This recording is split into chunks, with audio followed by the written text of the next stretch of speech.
Yo, welcome back everybody to a brand new video here on the second channel. It's time to look at some more online tournament results as we head into EUIC, which is of course this weekend. So I think it's a pretty important thing to look at what decks, what lists, what cards are doing good right now in the online tournaments right now as we lead in to EUIC. The online meta does play a pretty big role in my opinion as to what people play at EUIC, considering we are in that undefined meta. So I think it's important to take a look at some more decks. We did one last week for the first weekend of Temporal Forces, but now it's time to really look at more and see how the format has really evolved since the last video. And of course, I just did a video where I did a updated tier list for EUIC of where I think the meta is right now. So simply go check out that video later on the channel here if you haven't already. And if you're new to the second channel, make sure to subscribe down below. We're on the road to 13K subs. You can also leave a like if you want to enjoy the video. I'll leave a link to Play.Limitless down below if you want to go play in any of these online tournaments for yourself. There's free tournaments pretty much every day. If you want to get some practice in, play some stuff, definitely check out Play.Limitless down below, the site I am using for today's video. All right, we got the Deck Out Monday. So all these tournaments have had at least 150 or more players, and this Deck Out Monday tournament is one of the most recent ones we're going to look at. So the winning deck was, of course, Charizard. Now, Charizard has been tearing up the online tournaments, and that's mainly because they're starting to tech in stuff like Eerie. I think Eerie is a very powerful card within Charizard. It actually makes your matchup against Shenpao a lot more favored, because now, if they're holding on to superior energy retrievals, you can actually get rid of them with an Eerie, which a lot of the time can make it very hard for Shenpao to KO Charizards over and over again when you're spamming Eerie against them. And Eerie can be very good in that scenario, could be good in the mirror match. Eerie's just a very annoying card to deal with, especially in that Shenpao matchup. We do see the Charizard list that won the Deck Out Monday tournament was playing Eerie. Also had a Fluttermane in the deck, another card to slow your opponent down, especially those Lost Box decks. You got the double Charmeleon in the deck, pretty good against TM Devo and all that stuff, and pretty good against Control too, having the double Charmeleon. It's also got the Turo in the deck and a Palpad, so it's really teched out. And I mean, these Charizard decks we've been seeing in these online tournaments have been getting more and more teched out, and this one here definitely has been teched out, and it did win the entire tournament. The second place deck was, of course, good old Lost Box, which I think is a pretty solid deck right now. I don't think enough people are giving Lost Box its flowers. I think it's a pretty solid play. I mean, you do have a lot of really strong attackers. You got the Roaring Moon, you got Sableye, Greninja, Iron Hands, and obviously the Hoopa is really nice against Arceus and against Iron Hands too. So yeah, Lost Box definitely is strong. I do think that it is a bit weak into Charizard because, I mean, you don't really have a great game plan against them apart from like go Sableye, Greninja if they don't bench their support Pokemon. You have the Iron Hands, which can be good, and Moon's okay, but like they can obviously KO Moon with Heat Tackle. So the Charizard matchup is definitely tough for this deck. I think that's one of the things that holds Lost Box back right now is its Zard matchup is kind of tricky, but it is still a very strong deck, and it did get second place here. We do see Jack get in second place. Top four, of course, we had a Lugia deck, which, once again, Lugia, one of the top decks in the meta. No surprise there. This build is playing the Cinchinos. This does have the double Snorlax. So I think a lot of people are kind of iffy on Snorlax. I've seen some Lugia lists playing one Snorlax, some lists not even playing Snorlax, some playing Radiant Charizard. We'll have to see if there's any Lugia lists with Charizard in them in any of these tournaments I have pulled up here, but we do see this build here. Got top four with the double Snorlax. Also playing triple Iono in the deck too.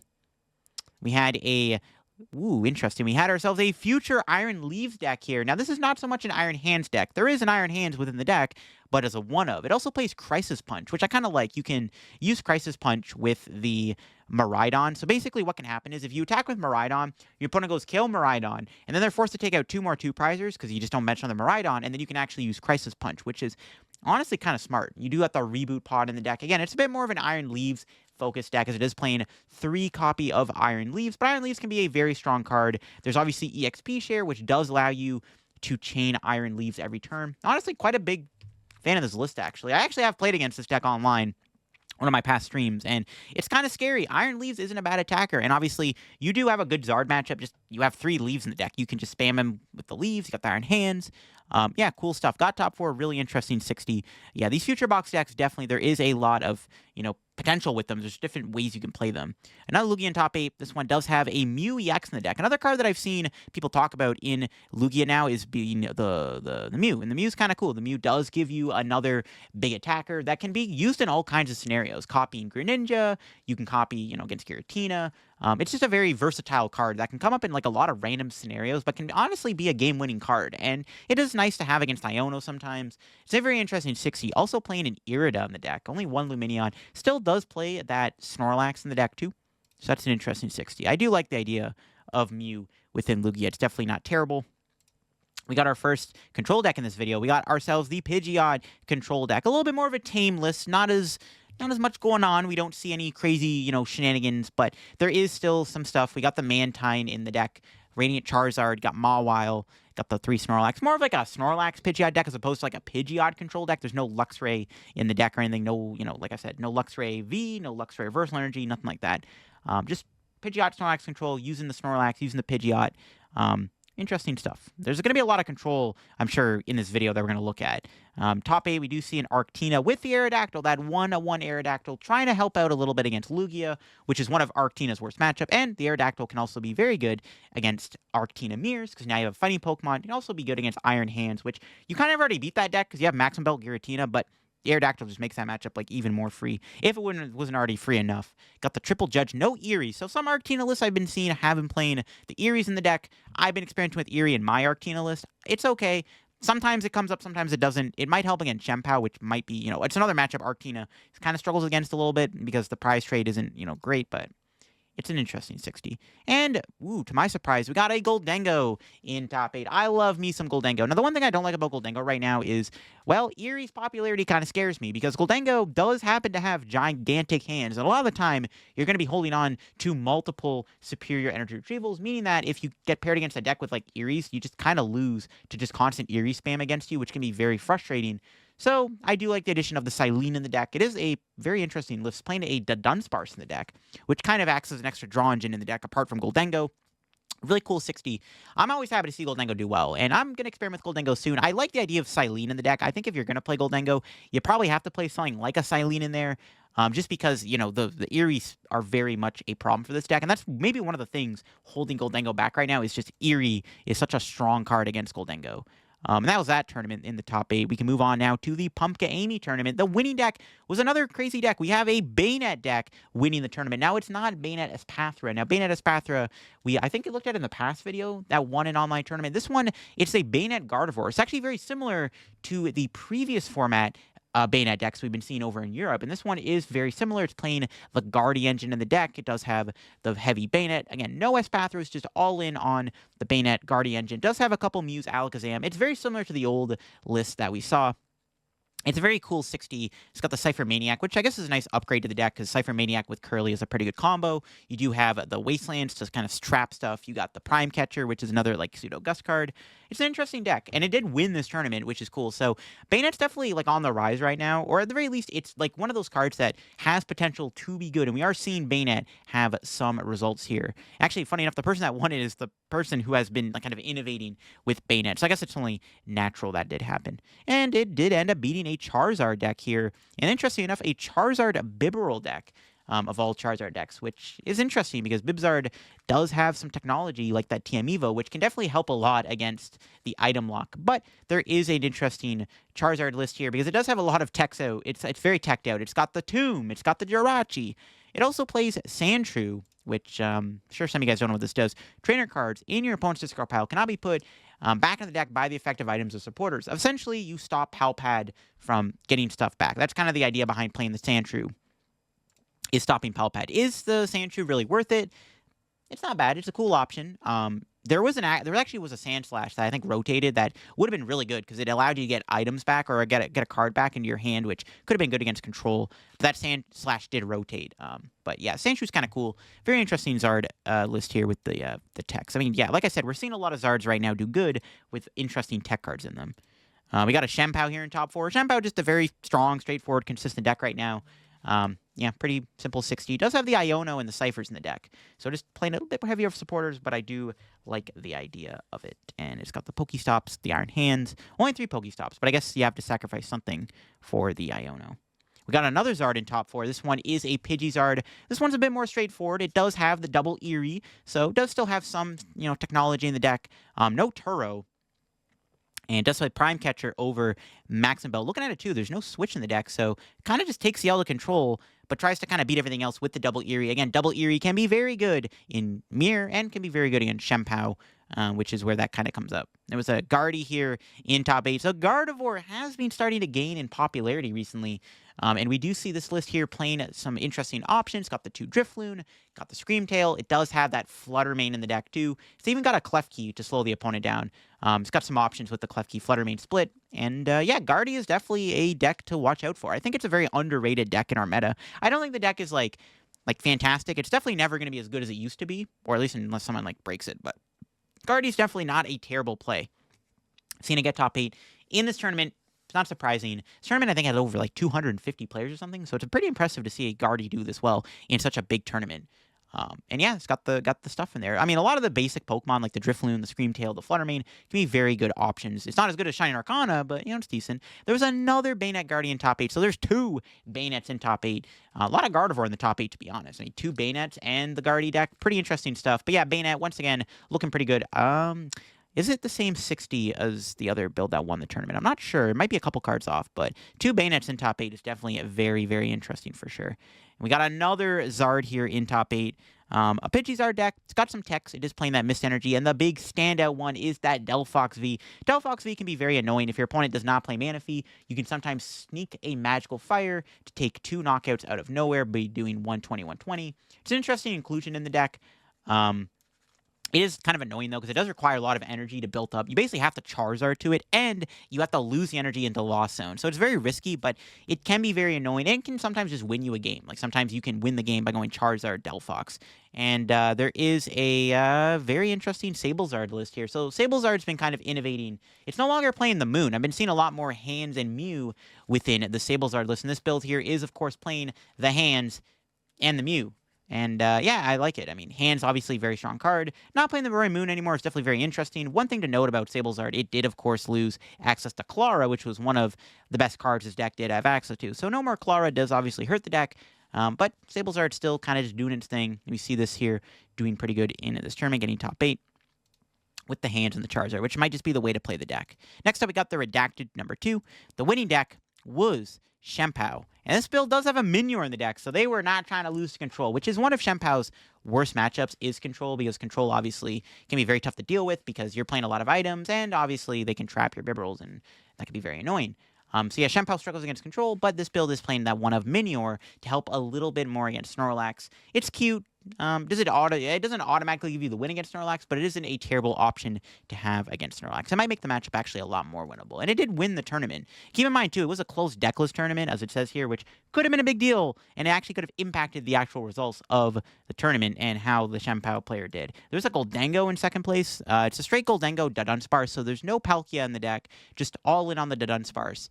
Got a Tulip in the deck. That's an interesting inclusion. Tulip, I guess, can help against Eerie, because instead of relying on superior energy retrieval, you have the Tulip instead, which I guess kind of makes up for it. I mean, if your opponent Eerie's your superior retrieval away, you can just use Tulip as your superior retrieval, because I think you can put back Force Psychic with it, which is kind of a cool idea. It's got the Patrol Cap in the deck to help against Milling.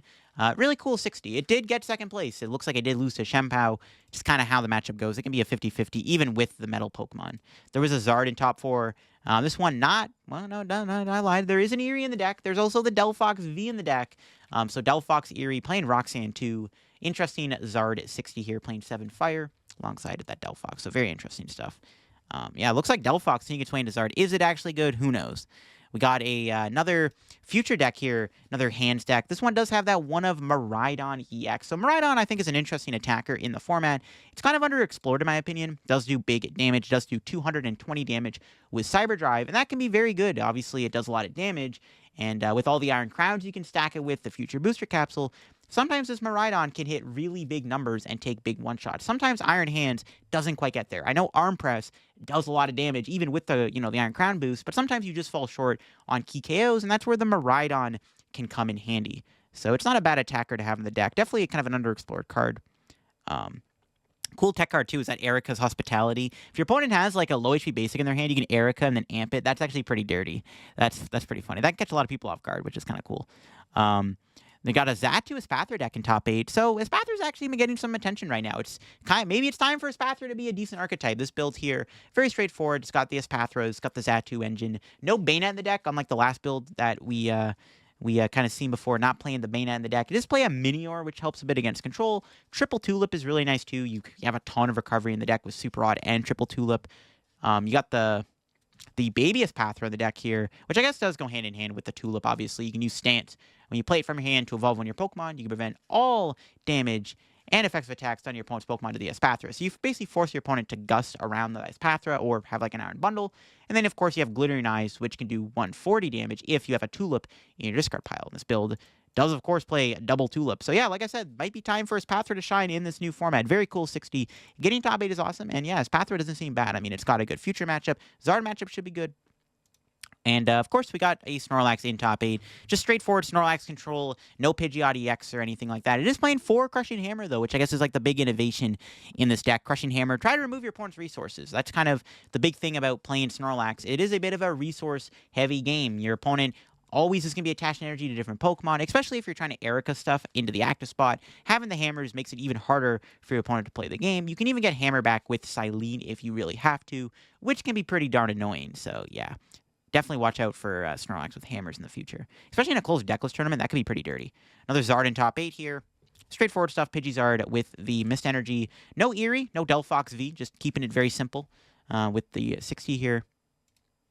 And then finally, we got another Lugia in top 8. Once again, playing a one of Snorlax in the deck. No Muse or anything, no huge technology, just a very straightforward Lugia 60 here. I like it. Double Iono, double Research. Got the Jock in the deck, 3 Boss.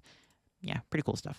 And that was that tournament. Moving on, we got the Battle Park tournament. The winning deck was Gardevoir. Like I said, Gardevoir is kind of on the rise right now. Now, this build of Guardy is not playing the Flutter Mane. It does have another cool attacker, though, in that Mew EX, which people forget. Mew does work with Gardevoir. You can power up your Mew with Gardevoir, which can be pretty dirty, especially because Mew can copy a lot of sneaky attacks, especially in a tournament where your opponent may not bench a Manaphy against you or whatever. I guess you have the Scream Tail, but it still kind of evens out. But I do like the idea of Mew in the Guardy deck. And it did win the tournament. Like I said, Gardevoir definitely is still live in the rotation. I mean, we've seen a couple builds, the Bayonet and like the Drifloon build here of Guardy doing pretty good.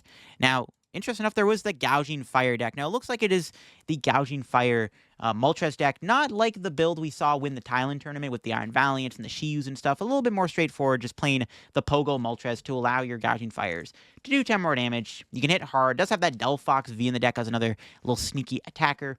Yeah, Gouging Fire, pretty underrated card. Just big basic Pokemon that has multiple energy acceleration options. Pretty strong stuff. Hits hard, does big damage. Did lose to Gardevoir. Makes sense. The matchup's probably unfavored for a big basic deck. It's kind of like Roy Moon Gardevoir in the last format. Zard in top 4.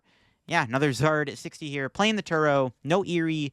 Plays Hero's Cape, though, which can be pretty annoying. I mean, giving yourself that much HP on a Charizard, like 430 HP Charizard, that's kind of insane. If your opponent can't play Lost Vacuum, the Charizard is not getting KO'd. And that can be pretty good, especially in an open deckless tournament. If you can see your opponent doesn't have Vacuum, you can prioritize the Hero's Cape. You can even put on like your Pidgeot or Rotom to kind of make it more bulkier, make it even harder for your opponent to win that way, which is kind of cute.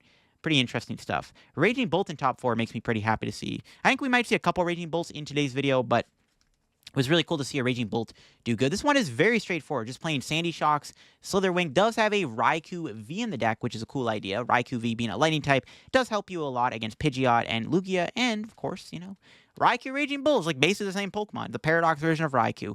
Why not play it? So yeah, very interesting Raging Bolt 60, as it's just very straightforward. There's no shenanigans, no Gardevoir, no Garchomp, no Palkia, just straightforward Raging Bolt to get top 4. Look at that. And then there was another Lost Zone Radiant Charizard deck. Once again, playing the Mew and the Iron Hands, which it looks like it is the way to play Sablezard right now. It's to play with Iron Hands and Mew. No longer playing the Roaring Moon in the deck. But yeah, Sablezard still a very strong deck. Radiant Charizard still really good right now in the format. And still interesting to see. Another Goldengo in top 8. Yeah, Goldengo's maybe getting its flowers right now. This one, a bit more of an interesting concept for Goldengo. No to Dunsparce. No real draw engine in the deck. Just plain 2/2 Scizor. No Palkias. Scizor being a nice one-prize attacker. And does have some very interesting supporter accounts in the deck. So, a bit of a bulkier build. We got the Full Metal Lab, which lets Goldengo take 30 less damage. So, that's pretty cool. And It also has the Rigid Band, which makes it take minus 60. So that gives your Goldengo 320 HP, making it even harder to one-shot. That's kind of cool. Even the Scizor can be hard to KO. And the supporter count's interesting, too. We got the Rourke in the deck, allowing you to draw 2 cards and put a basic energy back into your hand from your discard pile. So it's like a free way to get energy back and a free way to draw more cards. Honestly, not a bad idea. I've thought about Rourke myself within Goldengo. It's not a bad option. And you got Faulkner. If you have a stadium in play, you can draw 4 cards, which is kind of cute. We do, the list plays, 3 stadiums, so that's kind of cool, too. Interesting take on Goldengo. It's even got Nemona in the deck. No Nemona's backpack. But, yeah, really cool Goldengo list here. Cool stuff. I like it. We got another Shempow in top 8 with the Iron Hands. Playing the Iono and the Ciphers in the deck, too. All that jazz. And we did have, interesting. What's this? Yo, Spidops Venomoth in top 8, you love to see it. I mean, Venomoth is annoying. I mean, there's a reason why we're seeing Bayonet do so good. Item lock can be very dirty. Venomoth isn't bad. A bit better against Charizard because you're using a grass attacker. That also confuses your opponent, which Charizard usually does not appreciate, especially if you're playing against a Zard deck that's not playing the Turo in it or the Prime Catcher. The Spidops can be very annoying, too, against Zard. Yeah, really cool stuff. Venomoth Spidops. I mean, everyone's favorite meme deck from, 2 formats ago. Doing good. Getting top 8 in this online tourney. Spicy stuff. All right, we got the Hoarder's tourney next. The deck that won was good old Snorlax. Just a straightforward stall list here. No Pidgeot EX. No shenanigans in here. Just playing the Snorlaxes. Got the Shiyu. Does play a couple Crushing Hammer. Not all in on the Crushing Hammers like the last build that played 4. Just a couple Crushing Hammers to just kind of be annoying and try to slow your opponent down even more. Arctina here in top 8. Second Arctina list, I guess we're looking at. Once again, playing the Aerodactyl. It's looking like Aerodactyl is going to be a mainstay in Arctina. Like I said, is it going to be good? I'm not too sure. I'm not sold on the Aerodactyl yet, but, I mean, seeing it have this good of results over the normal Arctina list definitely is making it a little bit more of an attractive option to play within the deck. We got a future deck here, the Turbo Hands deck in top 4. Just, straightforward Turbo Hands. Nothing, no shenanigans, no Miraidons, no Leaves or anything. The Leaves deck was cool, though. Then we got a Shempow in top 4. Shempow, straightforward list once again. A lot of the, Shempow Iron Hands list, I feel like we're seeing, pretty straightforward 60s for. Nothing too crazy going on there. Another Gouging Fire in top 8. That's 2 of them. And this one does look like the one from Thailand with the Shiyu playing the one of Iron Valiant, playing the Cyclezar. It might be the exact 60 from Thailand. Can't remember the exact 60 what it looked like, but this does look like it is pretty similar to the exact 60 we saw from the Thailand regionals. Really cool stuff. Yeah, I have high hopes in Gouging Fire. I don't think it's a terrible card, and it does seem to be getting some results. Another Lost Box deck here. Once again, we got the Moon Hands Hoopa combo deck. I mean, if you're going to play Lost Box, this is probably the best, lineup of attackers you can have. The Raikou definitely kind of go in and out of the deck for sure, but cool stuff for that Lost Box deck. And we got a Lugia in top 8. Now, all right, this is where things get spicy. So, I've seen people talk about this, playing a 1-1 Noivern in Lugia. So, the idea of the 1-1 Noivern is it fixes your matchup against Turbo Hands, because Turbo Hands destroys Lugia. It is by far Lugia's worst matchup. When you play Noivern, you can block your opponent's basic Pokemon from damaging it. So, essentially, you wall off the entirety of the Iron Hands deck. The problem with Noivern, though, is Iron Hands tends to play Boss and Prime Catcher. All they really have to do is play a couple gusting cards, and they can re-bring in the Noivern to knock it out. Though there is some shenanigans you can do with Noivern. I mean, maybe if you're playing Noivern, you can try to play Turo or something. Also, you don't have to go as aggressive with your Archeops. If you do Summoning Star to get Noivern and to get Archeops out, you can just put 1 Archeops in play, which is another kind of line you have with the Noivern EX. It's an interesting option. It feels bad, though, if your Noibat gets immediately KO'd by the Miraidon, which kind of sucks. But if you get it up against Turbo Hand, sometimes it can win you the game. So it's interesting that it did get in this top 8 list. And, of course, another Zard in top 8. Another Pidgeozard with that one of Eerie. Looking like Eerie could be a mainstay in Charizard, which we'll have to see on that one. But that was that top 8. And then we got another one. We got the Battle Park here. The winning deck was Lost Box. Looks like it once again was the Moon Hoopa Hands deck. The straightforward way that Lost Box has been seen played. The traditional partners right now. Yeah, I like the 60. Pretty good stuff. Charizard getting second place here. Losing to Lost Box deck is interesting. Now, the one big thing in this deck is that Shiyu-Turo combo. So one thing you can do against Control is use Shiyu with Turo. You can Turo into Shiyu at the end of the game and then start decking your opponent out when you're playing against Control. Yeah, I like it. It's something I thought of, too. It's got the Eerie in the deck. The downside of playing it, I mean, it doesn't have as much gust. He plays 2 boss. So I guess there's 3 counter catchers. I didn't even see that. 3 counter catchers. That's kind of crazy. Also playing the 2 Rotoms in the deck, which we've seen quite a bit of already. 2 Rotom isn't bad. I mean, Rotom is a very crucial part of setting up for your Charizard deck. So playing 2 of them makes it easier to start with it, especially when you have 3 Nest Balls, 4 Ultra Balls. The chances you start Rotom or get it down turn 1 to, kind of give you that huge hand to just pop off with the double rare candy, it's a lot easier to do when you got 2 Rotoms in the deck. So that's kind of cool. Another Guardian top 4. Wow, Guardian's making the comeback. Now, this one does have a weirder V in the deck. Very interesting inclusion. You can kind of, sponge a lot of energy and play with Gardevoir, and then kind of come in with a big, weirder knockout with Psy Shield Bass, which is kind of sick. So, interesting list there with the weird ears. So, actually, 3 different Guardi lists that got top 4, or top 8 in these tournaments that have been playing interesting techs. We got another future deck, Iron Hands, with that Miraidon EX. Might be similar to the 60 we looked at before with the Miraidon EX. But it's cool to see this Miraidon EX have some results. I think it is a pretty strong card. It's a pretty decent, it's a pretty decent card, right? So it is cool to see it have these results here with the Iron Hands. That's cool to see. Great Tusk Mill in top 8. First time we looked at this in this video. So Great Tusk Mill definitely, I think it's a deck people want to make work. It just, I feel like just doesn't quite get there, but it definitely is a deck that is still kind of out there, and, you might hit it at EUIC or just on the ladder randomly. How good is it really, though? It's up for debate. Seems like it could be a bit of more of a pile in a mid deck. It also does feel like it just kind of can't keep up in the meta, or at least a lot of decks can just kind of deal with it. It can really come down to like how much vacuum there is in the format, but yeah, Great Tusk Mill definitely can be annoying, and it does have its good matchups. And I mean, to get top 8, right? It's not like a terrible deck. Another Lost Box deck here. Once again, playing the Hoopa, the Hand, the Moon. It's got that Raikou in the deck, so another just straightforward build of that Lost Box deck. We got another Raging Bolt. Yo, 2 Raging Bolts. All right, this one does look like it is similar to the 60 we already looked at with the Sandy Shock. It's got the Slither Wing in the deck. No shenanigans, no Guardy, no Palkia, nothing like that. Just straightforward Raging Bolt. Straight consistency, and I like it. It gets the job done. Cool stuff, cool stuff. I like it, I like it. And we got a Lugia in top 8. Playing the Noivern again. Look at that. Noivern making an appearance once again in the top 8. Is Noivern really that good in Lugia? Is it enough to fix the Turbo Hands matchup? I'm not too sure. I have to test it myself. I want to say no, but definitely could be good against Turbo Hands. I mean, if you can get it to work, it definitely seems like it could be good. Also playing Salvatore. I guess Salvatore lets you go turn 1 Noivern. Turn 1 Noivern double Turbo? That's kind of cool, actually. Cool stuff. I guess that makes it easier to, like, not have to overextend your bench. Because against Hands, you don't want to overextend your bench, obviously, and give your opponent, like, easy knockouts to go around the Noivern. And Salvatore, if you just get Noivern down, you just go Salvatore and Noivern, turn 1, boom, attack. And that's pretty sick. So cool stuff, cool stuff. That was that top 8. We can move on here to the final one. We got the Tournament of Doom Regional Championships. And this one was a pretty big one, obviously. The deck that won was, of course, Charizard. Once again, the Pidgeysar deck playing the Luminion and the Rotom. Not double Rotom this time. Does have TM Devo. And it's also got Eerie in the deck. Like I said, Eerie's making its way in Charizard right now. So if you're playing against Charizard on the ladder, expect to see an Eerie in the deck. Because there's been a lot of Eerie's we've been seeing now in these Charizard 60s.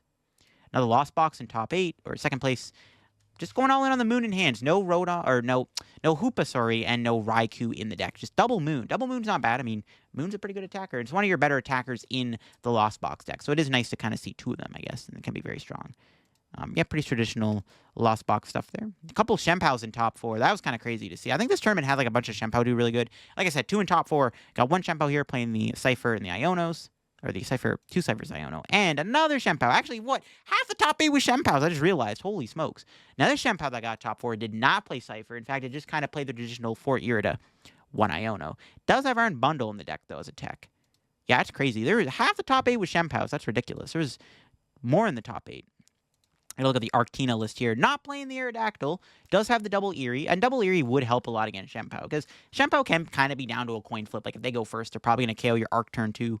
But if you have double Eerie, you can make it harder for them. You can take away their rare candies, make it harder for them to set up. You can also take away any extra retrievals, making it harder for the Shenpao deck to KO you later on in the game. I guess if you play Aerodactyl and Eerie, you can go like Arc, Maximum Belt, KO 1 Shenpao, put 1 energy on Aerodactyl, 2 on a Tina, so that both attackers technically just need 1 energy to one-shot. And, of course, you have Eerie to disrupt them. But, yeah, no Aerodactyl. There you go. More Shenpao. Let's quickly run through these lists. We got another build with the double Cypher, got the Iono, and another Shenpao in top 8. That's crazy, dude. Shenpao did really good this tournament. This Shenpao list does have that one of Kyogre that can snipe for 180. Is it really good in the list? I don't think it is, but it did get top 8, so there you go. There you go. And then we got a Lost Tina in top 8. First time we looked at this in this video, but Lost Tina is pretty respectable. I think it's a bit of an underrated deck. In all honesty, Tina's still very strong. I mean, there's a reason why like Arc Tina's doing so good, because like Tina's just a very strong V-Star. It does big damage, and Arc Tina definitely seems good, especially with all the Charizard running around right now. It does seem like a very good deck to beat Charizard. But there you have it. That is the online tournament results. There were some other tournaments. There was like a couple late nights we could have looked at. One of the late nights I did see. I guess we can quickly. You know what? Let's look at the late night tournament. I'm curious because I think I did see. I think it was this one, right? The late night. Yeah, this one right here. There's a late night. I will look at this one. Let's get into it. Screw it. Why not? Late night tournaments are pretty big and important. This one was won by the Sablezard deck with the Iron Hands and the Radiant Zard and that Mew. And we had a Zard in the finals that it did actually lose to Sablezard. This one playing the Turo and the Shiyu in the deck. No Eerie, playing the Turo Shiyu once again to help against control. This late night tournament was a little bit older, so the meta was kind of like different during this tournament. That's why the Shiyu was in the deck. But the one interesting story was there was the Raging Bolt deck in top 4. And it actually looks like the same 60 we saw from that other Raging Bolt earlier on in the video. That's why I wanted to highlight this late night, because I forgot there was a Raging Bolt in top 8 I really wanted to look at. And it looks like it's that same 60 with the Slitherwing and the Raikou V in the deck for some lightning splash ability. Cool stuff, cool stuff. Did have a Tina in top 4 here. Straightforward list. Yeah, straightforward stuff. We had another Lugia in top 8, playing the Snorlax. No Noivern shenanigans in here. No Mew, just 2 Snorlaxes. Yeah, there you go. Another Arctina in top 8. Not playing the Aerodactyl, just straightforward Arctina. No Eries, though. Just playing 4 Boss, 4 Iono, 3 Judge. Just consistent, just strong. Yeah, no shenanigans in the deck. Just playing a Captain Aroma, though, which you can consider that a shenanigan. I'm not going to lie. Shampoo in top 8. 2 Cypher, 1 Iono. Playing the Kyogre in the deck. Look at that. So this did have everyone's favorite Kyogre. And there was the Pidgeot control, and this was the big story. This is another reason why I wanted to pull up the late night tourney. This Pidgeot control list had the Wigglytuff in the deck. Now, Wigglytuff is a very interesting card. So this is like an all-around control deck. In fact, this control deck doesn't even play Snorlax in it. It does have Mawile, which kind of does what Snorlax does. Not the same, but it is similar. It's got the Luxray in the deck. Some very interesting stuff. The Wigglytuff. The idea of Wigglytuff is you put a special energy on it, and it gets 350 HP, making it very hard to one-shot. You can even attack with it if you want with Friend Tackle. You can do 180 if you play Supporter. I did a video on Wigglytuff today on the channel. Not this list, but just a Wigglytuff deck. You want to kind of see Wigglytuff in action, how hard it can be to KO. Definitely go check out that video. It's got the Cloth in the deck, too. If this Pokemon is in the active spot, and it's damaged by an attack from your opponent's Pokemon, even if it gets knocked out, discarded energy from the attacking Pokemon. So Cloth can be a very annoying wall, too, because of its ability. And then, of course, you do have the attack, which, fighting pressure can be good against Arc. You got Bouffalant, move energy on your opponent's active Pokemon, make it hard for them to attack you. And then it does also have the other normal control stuff, like the Luxray V to snipe stuff out of the hand. It's got the Shiyu in the deck, even playing a Giovanni's Charisma, which can allow you to build up any of these attackers in like one turn, which is kind of cool. So yeah, these Pidgeot control decks are wild. Definitely keep an eye out on Pidgeot control. Pidgeot control, in my opinion, is a very strong deck that I think you got to keep an eye on, because it does look like it could shape up to be a scary threat within the meta. But there you go. That is it for today's video on all of these online tourney results. Things to note, Charizard still very strong, won a lot of these tournaments. Playing the Eerie is now very common. Lost Box has been kind of figured out with the main attacker engine. Lugia's Iron Hand, stuff like that has been figured out. There are some innovations, though. We are seeing that Miraidon EX see some play within Iron Hands, which I do like. It does have an extra beat stick attacker. Arctina playing Aerodactyl. Aerodactyl might be optimal in the 60 now. Shampoo doing good. Bayonet kind of making a rise. Guardian General starting to make a rise in either the Gardevoir Drifloon build or the Bayonet build. Very interesting innovations here in today's meta. And yeah, this is very interesting results to look at heading in to EUIC this weekend. If you want to kind of be updated a little bit more, definitely go check out that EUIC tier list video. Should be more EUIC content coming out later this week, which I'm excited for. Can't wait. And hope you all enjoyed this video. I'll leave a link again to play.limitless down in the description below if you want to play in any of these tournaments yourself. Once again, free tournaments every week. Definitely go check it out down below. Thanks for watching. Have a good day, and bye-bye.